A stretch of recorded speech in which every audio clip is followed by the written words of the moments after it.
Cracking the code: literal versus figurative language. Hello, language learners. Welcome to another fascinating journey into the realm of English language.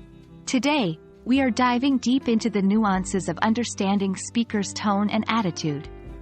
Our focus for this session? Distinguishing between literal and figurative language. Understanding this distinction is key to interpreting speakers' tone, intention, and meaning accurately. So, let's get started. First things first, what are literal and figurative languages? Literal language is straightforward and direct. Words mean exactly what they say. For example, "It's raining cats and dogs," in literal language would mean that cats and dogs are actually falling from the sky.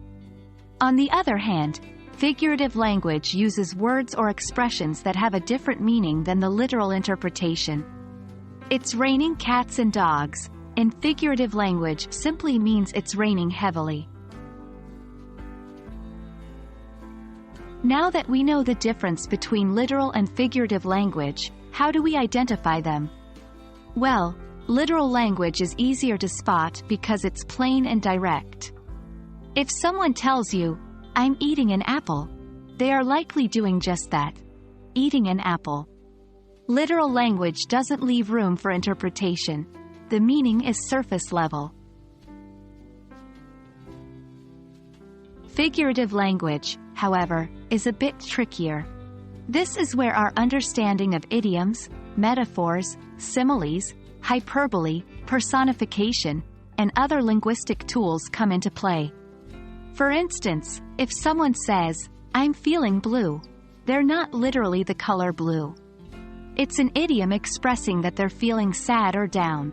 Remember, the key to identifying figurative language is to look for expressions that can't be understood from their literal interpretation alone.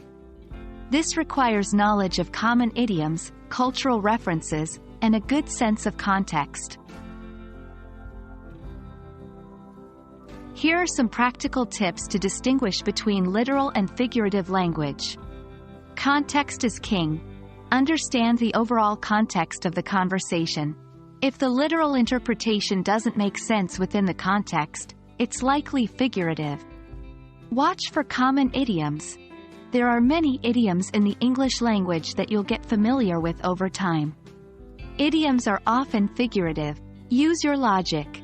If the literal interpretation seems absurd or impossible, like cats and dogs falling from the sky, it's probably figurative.